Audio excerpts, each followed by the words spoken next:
Okay, in this session we are going to talk about the relational database design. Okay, what is relational database design? Here I am going to talk about what are the indicators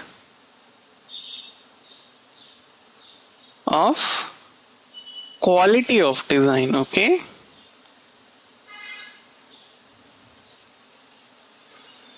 I'm going to tell you how you can differentiate a good design from a bad design. Okay, we are going to see metrics of design. Metrics of design. What is metrics? Metric means a measure of quality. Okay,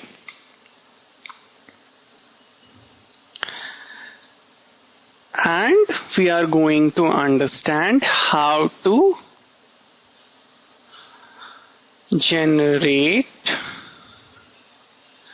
a good design from a bad design. Okay, first we will understand what a bad design is, and then we will understand how to transform a bad design into a good design from bad design. Okay, so these are the things that we are going to talk about in the session on relational database design. So my relational database design is going to cover all these things.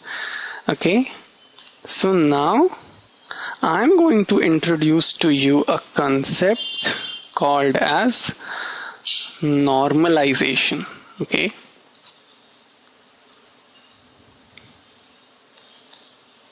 so what is normalization? Normalization is the process. It's the process by which I convert bad design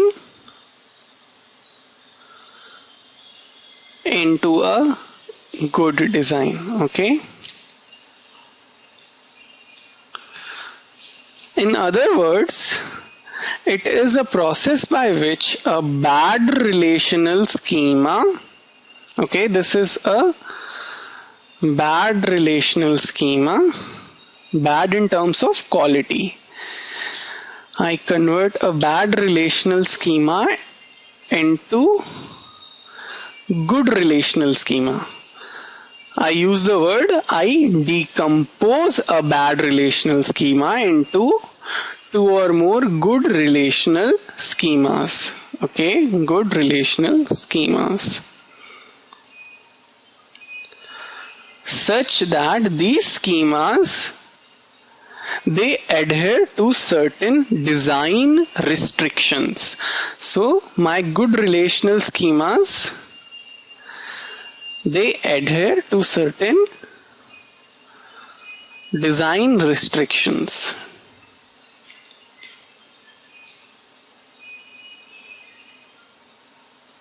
Or quality restrictions. Okay, and I call these quality restrictions or design restrictions as normal forms. Okay,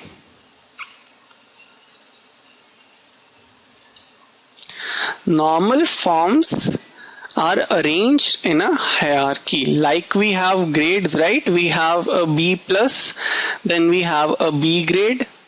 Whoops, I think B is down below, right?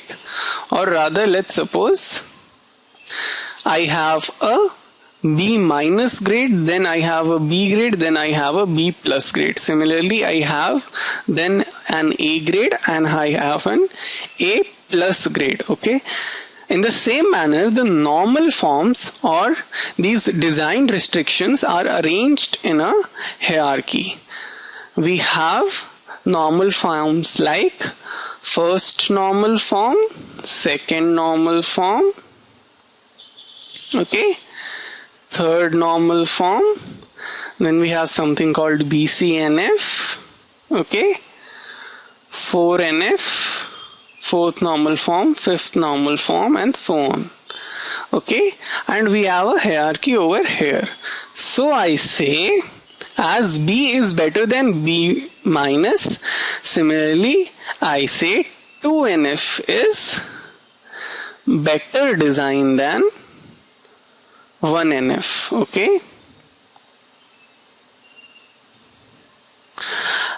and one more thing that we have here is, if a relation is in 2NF or is in 3NF, then automatically it is also going to be in 2NF or 1NF. So if my relation is in 3NF, okay, I say that my relation adheres to certain design restrictions, and these design restrictions are normal forms. So I say my relational schema adheres to 3NF, then it automatically also adheres to 2NF and 1NF. Okay,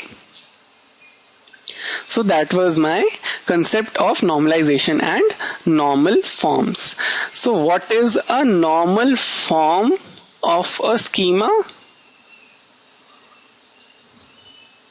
Normal form of a schema is the highest normal form that it adheres to. Highest normal form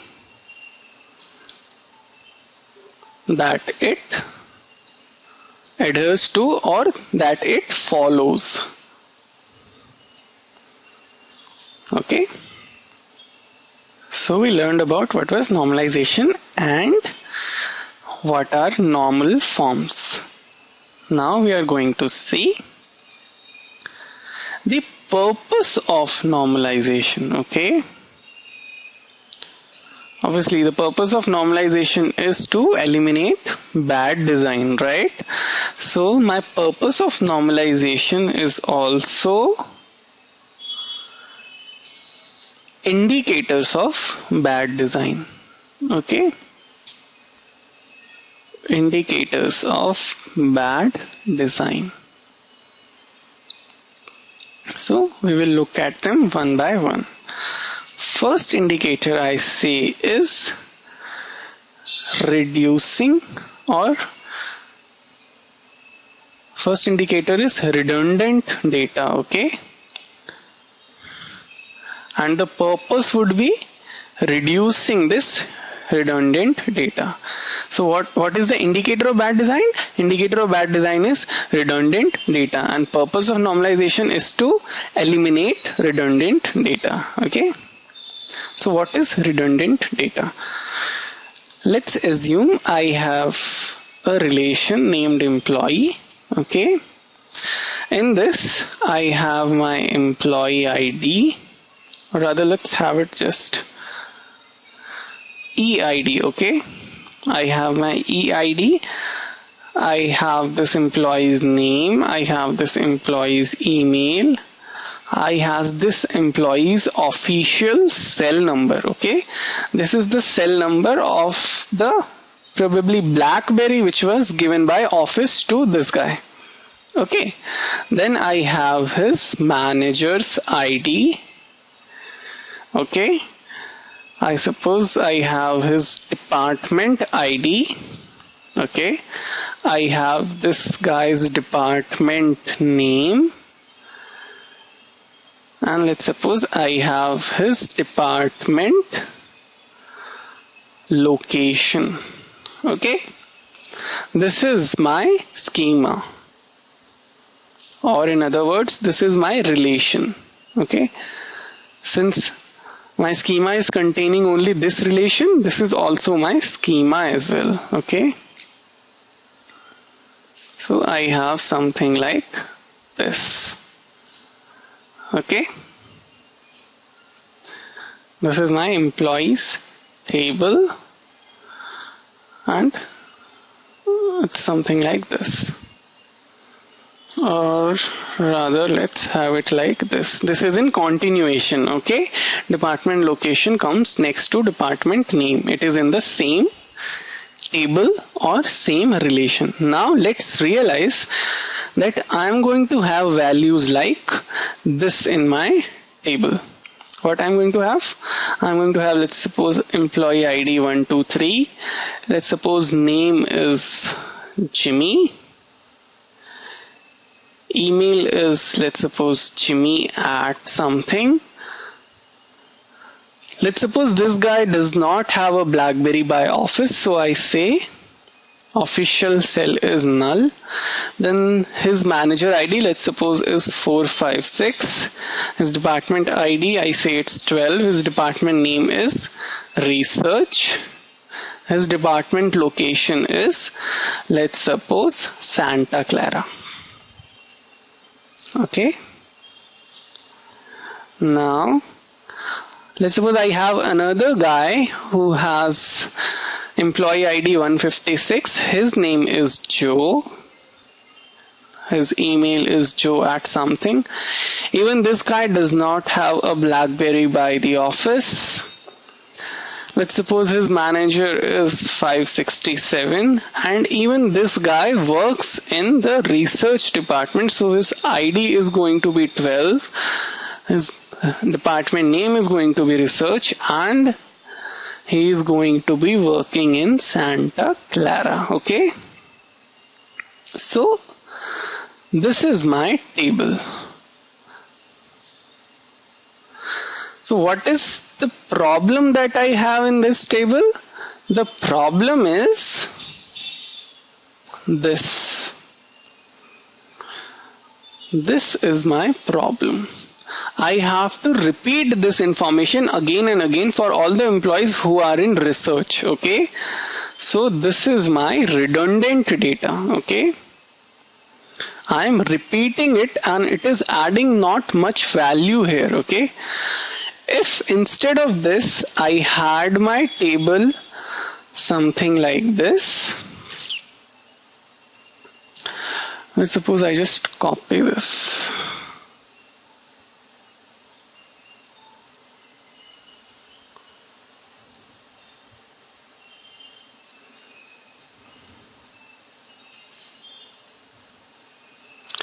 If instead of the above table I had these two tables, and the other table is, let's suppose, employee ID, department ID, department, whoops, the other table is department ID, department name, and department location. Okay, so instead of the above big table I have two smaller tables. Okay, so what would be the values in this? It is going to have values like, it is going to have, whoops, let's suppose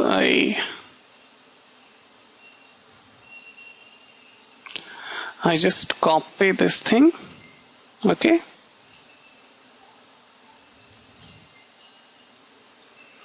so I have this. Okay, I am just storing my department ID.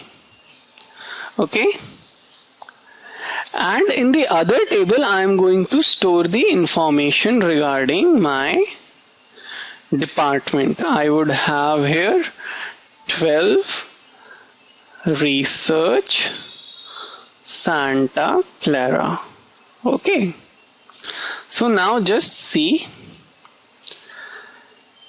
this information,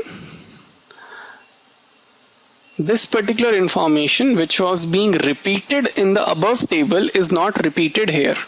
I just store the employee ID, and if I need to find, I just stored the department ID, and if I need to find the location of this department, I just take a join with this table. Okay, and then I will get my details. So this is how I save space. Okay, so this is how I convert a bad design to a good design. Okay, so that was about redundant data. this scheme is better, this schema is better because it does not involve redundancy. This scheme is bad because it is having redundancy in terms of department details. Okay. Next, we are going to see the next indicator of bad design that we are going to see is updation anomalies. Updation anomalies. Okay. What is an anomaly? Anomaly is a problem. Okay. Anomaly is a problem.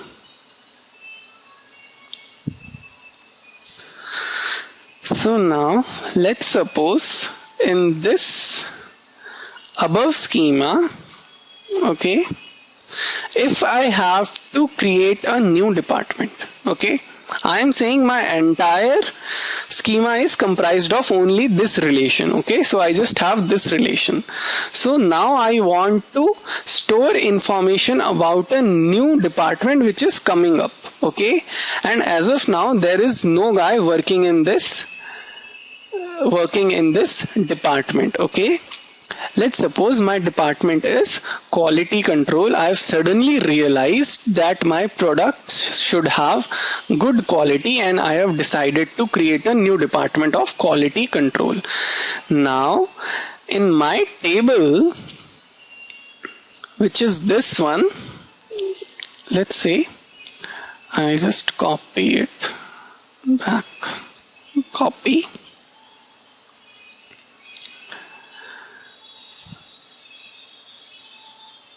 Now in this table, if I have to add a new department, what I would do?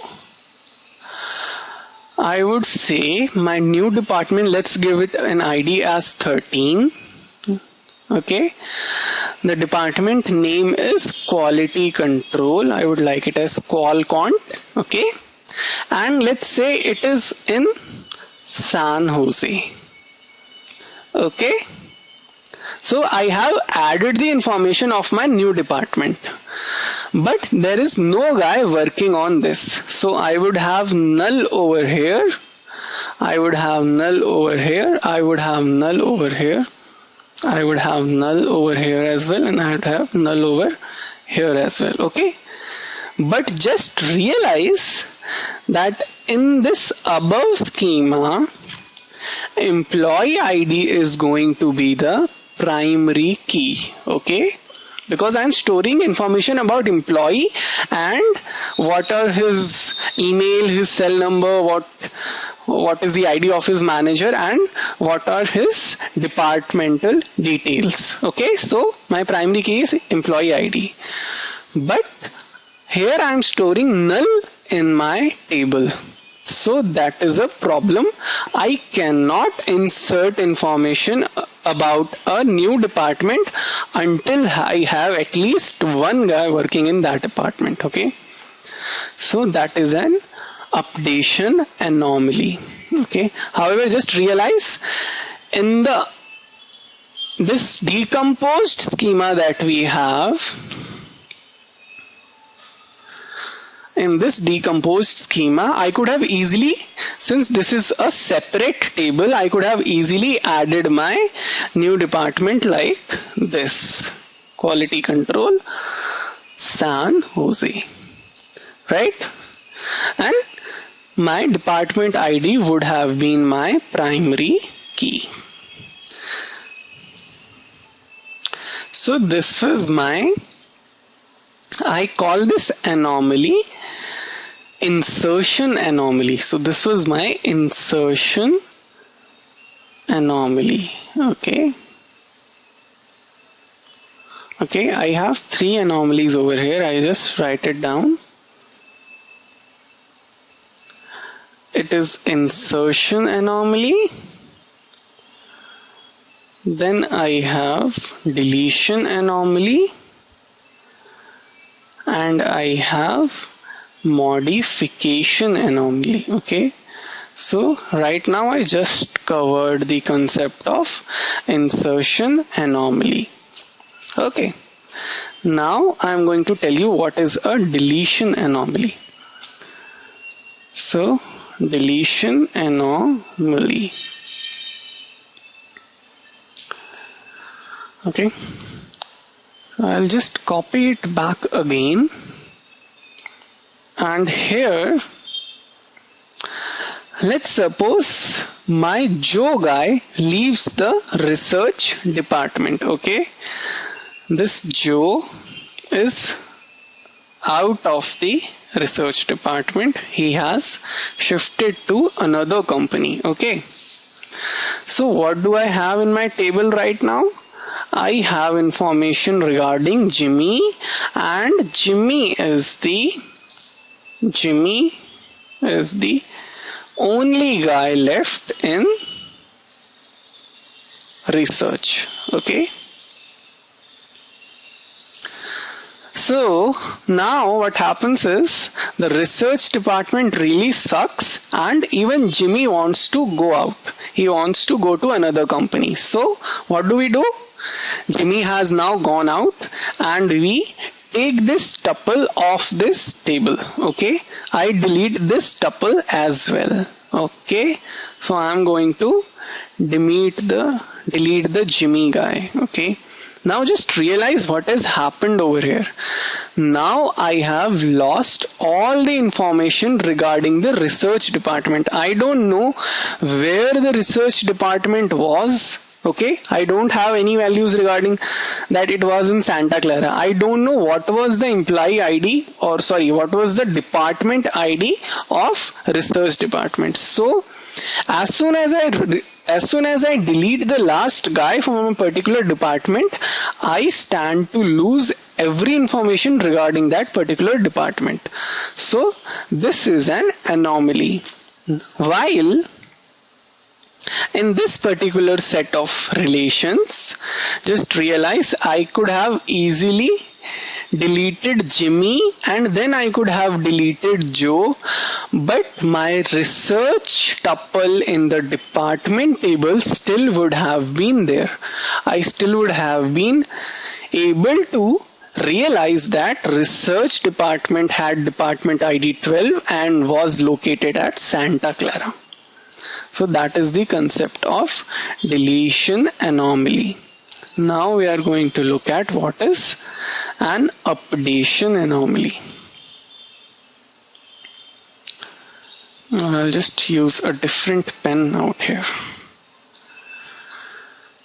I'm gonna do it with red. I'm going to say updation anomaly. Okay.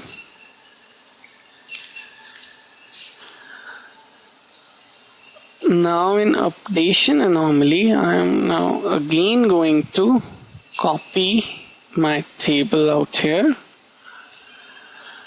Okay. I think this is good. Okay, I have my table.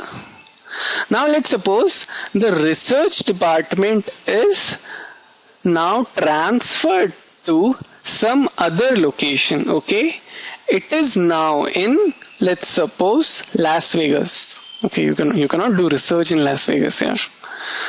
Let's suppose it is in Los Angeles right now. Okay, so I have to update or modify my employee table so that I can show that Jimmy, whose employee ID is 123, is working in research department at Los Angeles. Okay.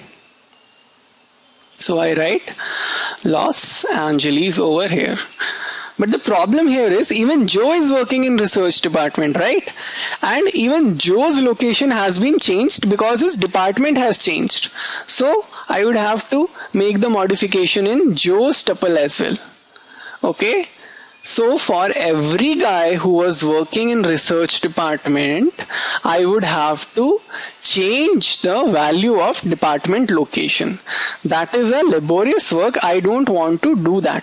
Hence I call it an indicator of bad design. While in the above relational schema, which was this, what it was required was I just had to change Santa Clara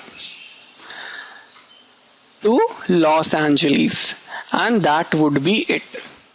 I just have to make one modification, while in the original employee schema I had to make n number of modifications where n was equal to the number of employees in that department. This is an updation, or rather a modification anomaly. Okay.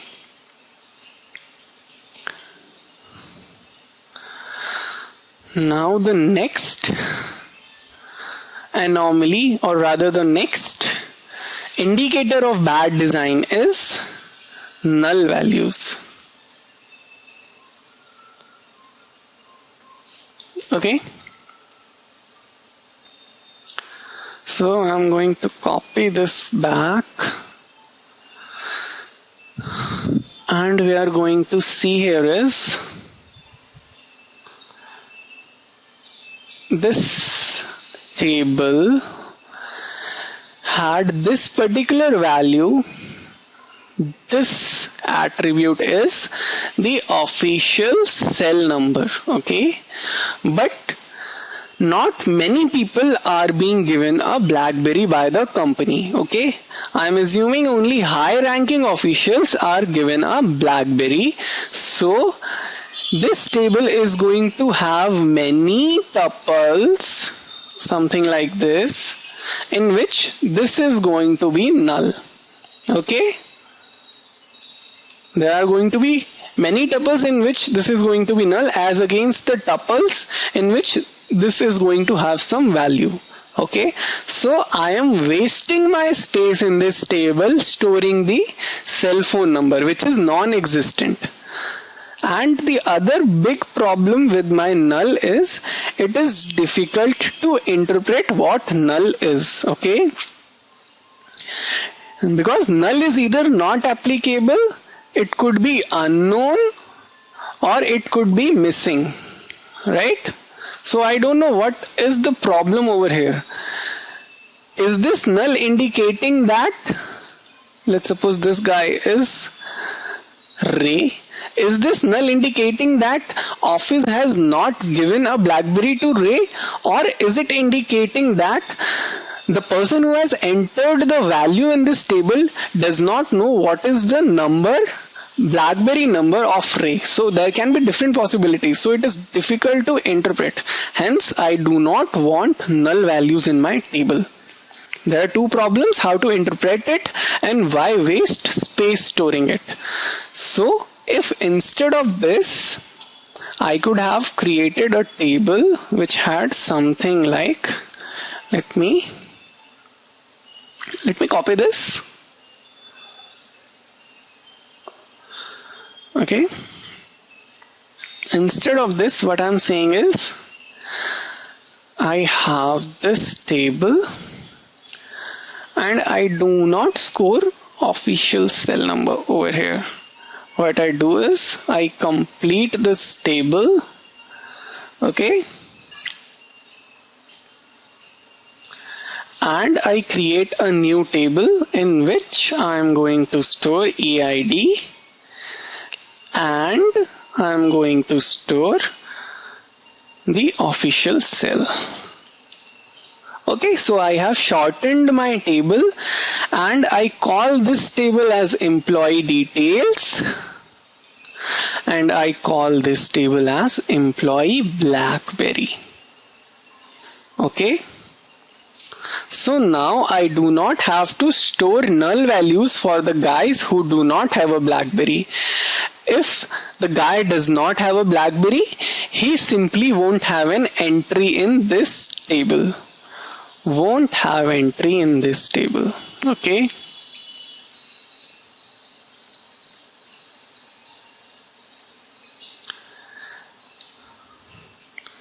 Guy, or rather have it a different color, guy with no BlackBerry would not have an entry in this table. Therefore, I am not storing null values, I am saving my space over here. Also, one more thing is, if suppose I have entry like this 783 null, then it indicates that since this is a BlackBerry table, it indicates that this guy has a BlackBerry, but as of now I do not know the cell number of that BlackBerry. Okay, so my interpretation has become easier. So that is how I eliminate null values and why null values was an headache for me. Okay. Now I'm going to tell you about the next indicator of bad design, and this indicator is lossy decomposition. Okay, this is NY, lossy decomposition, or the problem of spurious tuples. Okay, spurious means not original. Okay, not original or contaminated or invalid. Okay, so what we are going to see is how do we have this problem in a relational schema. Let's suppose I have a table in which I have my name, employee ID, project name, and a project location. So this table is storing information about the person in which project he is working on, and that project is located where. Okay. Now suppose I decompose this table just like we had decomposed the above relation, which was, where was it, which was this relation, into these two relations right here to make it better. Let's suppose I decompose this relation into two relations which are like this. I store a name and project location in one, and I store employee ID, project name, and project location in another. Okay.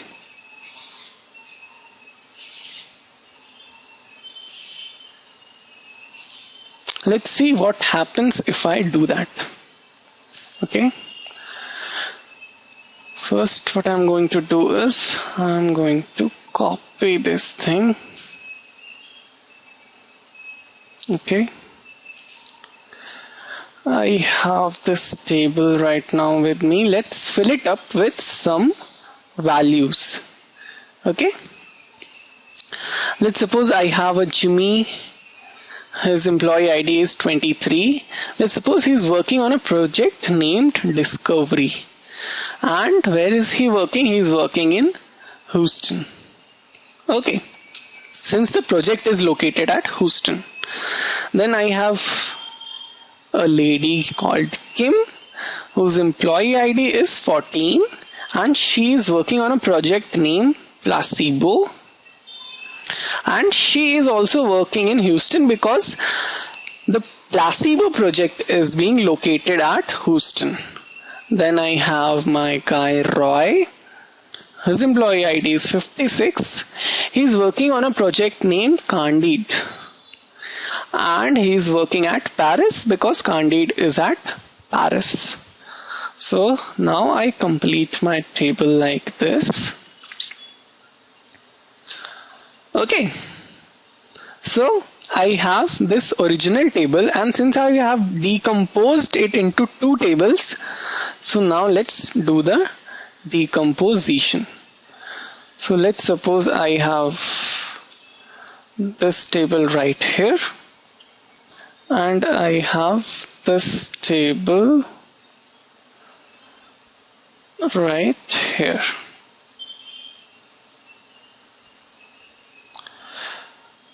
Okay, or rather let's take this a bit up. Okay, so it would look nicer. Would be able to explain you better if this entire thing comes in a single page. Okay, so I have the original table and I have my new tables, which are these. So I have decomposed it, right? So what would be the values in my table? I would have a Jimmy here and his project location, which is Houston. Then I would have Kim and her project location, which is also Houston. And I would have Roy and his project location, which is Paris. And here I'm storing employee ID. So I would have 23. I would have Discovery. I would have Houston. Next I would have a 14. I would have a Placebo and Houston. And I have 56, a Candide and a Paris. Okay, I just make my table complete. This is good. So far so good, right? No problem until here. Now let's suppose I take a join between these two tables. Okay, if I have to find out what is the project name of Jimmy, I need to take a join with this table, right? I would have to take a join, and I can take a join because project location is a foreign key over here, right? I can take a join over here. So let's take a join now. So I will take a join. Let's call this as a temporary table as join table. Okay, so what do we have here? Let's understand. This is very important. Okay, this lossy decomposition or the generation of spurious tables is a very important concept in normalization. So I am going to have attributes in this table as I'm going to have a name, I'm going to have an employee ID, I'm going to have a project name, and I'm going to have a project location. Okay, so I would take a join with these two. So first, let's suppose I am looking at Jimmy's tuple. So I'm going to start writing values as Jimmy. Project name is Houston. Okay, I would take a join now with this table. So Houston matches. So I would write project name as Discovery and employee ID is 23. Now Houston matches with this tuple also. So I would write Jimmy, employee ID 14. Project location is Houston and my project name is Placebo. Next, what would come? We would have Kim. Even Kim is in Houston. Okay. So we would have again these two values over here. Kim, 14, Placebo, Houston. And finally I have Roy. Now look at, there is only one Paris each in these tables. Okay, so we would have just one tuple over here. We have Roy, Paris, Candide, and what was the ID? The ID was 56. So now I am able to complete my join table. I've done something like this. Okay, so far so good, but just understand what has happened. something really bad has happened. Initially I had only 3 tuples in my original table, which was not decomposed, but after decomposition and taking a join, I have 5 tables. Okay, so I have generated some spurious tuples in the joined table. And what is the problem over here? The problem is this tuple and it is this tuple, because Jimmy is not working on placebo. In my original table I have clearly mentioned that Jimmy is working in discovery and Kim is not working on discovery, rather Kim is working in placebo. But since I have taken a join and my decomposed schema was not perfect, my join has resulted in spurious tuples. This is something that I do not want. Okay, now why do I call this a lossy decomposition? This is a lossy decomposition. I say this as lossy decomposition because I have lost some information. So lossy decomposition basically, despite the fact that I have gained some new tuples, I say that I have lost information. So lossy decomposition could be indicating 2 things. It could be either you are losing some tuples or you are gaining some spurious tuples. In both the cases, I say that my decomposition is lossy. It only says my information is lossy, right? The decomposition is lossy means information is lossy.